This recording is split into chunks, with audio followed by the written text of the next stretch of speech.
we've been talking a lot about our gas prices and things like that, but there's a lot of other things that we can be doing to help with emissions and just keeping price down in general for the community. And one of those is with our food waste and recycling. And we talk about that a lot, you know, recycle, reuse, all of that.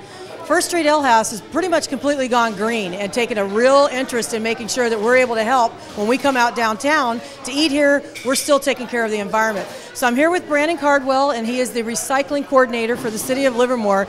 And Brandon, when I'm looking at these, the Peterson family has finished their lunch. You did not finish your lunch, however. But when we're looking at the table, what's going to go into the trash? What's going to go into the food waste? On this table of all the items here, all you're going to have in the trash from this selection are your plastic straws and the drink cups and the plastic containers full of the dressings.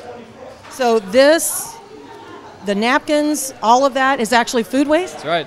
All this food that this young lady did not finish eating and the paper that it's sitting on, including any of the paper board products, can all go in for food scrap recycling along with green. So that cuts back huge. Do you have any numbers on how much they've been able to cut back their trash? I don't have any numbers specific to the ale house, but we know that studies indicate that about 30% of the overall waste stream is made up of organic material like this. So the more we can do to eliminate food waste from going to the landfill, the better off we're going to be.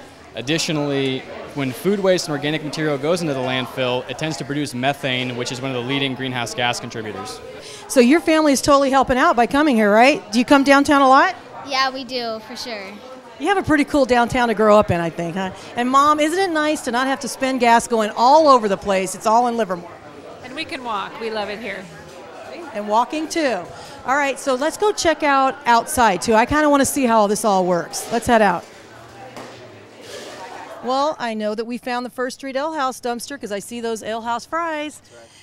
So tell me, I mean, we're looking in here, we're seeing that a lot of things that I wouldn't have thought would be food waste are in there, like a milk carton and everything.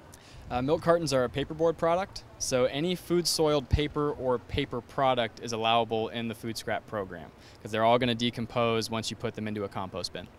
And now I do see, too, that they've got everything in a clear plastic bag. At home, how do we want to do that? Yeah, that's an important distinction to make because at home, the residential food scrap green waste cart does not allow plastic, metal, styrofoam, any of these items.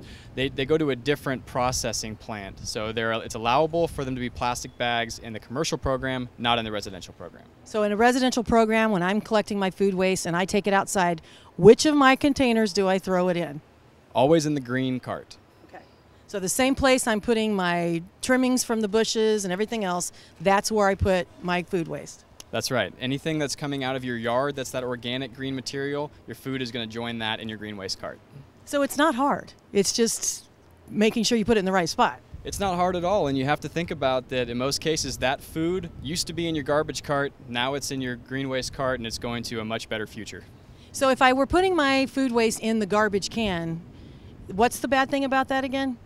Well, in the garbage can, that is going to end up in the landfill, and it's going to contribute to landfills filling up quickly, and it's also going to, when it decomposes in the landfill, create methane, which is a heat-trapping gas that contributes to global warming. Just wanted to make sure we repeat that. It's bad stuff. Put it with the green waste. Okay, well, I wanted to thank you for joining me at my very glamorous job of hanging out by dumpsters with city people. Hey, there are worse places to be. But let's try to work on that. I mean, we're talking about saving on our gas prices, but this is helping to the planet. And so I thank you, Brandon. I know you've got some plans for what you hope happens in the community as people really embrace this. Yeah, we're hoping to really expand the commercial food scrap program. The Ale House has been a leader on every issue, from switching away from styrofoam containers to a compostable container, as we saw. And getting that food scrap program off the ground. We'd like to keep that going and just keep our recycling levels up as much as we can because it also adds a cost savings element to the establishments that participate. Well, I think we don't want to be just surrounded by trash as our landfills outgrow our development. So anyway, great. Thank you, Brandon, and good work. Keep those things recycling. Thank you. Thanks for having me.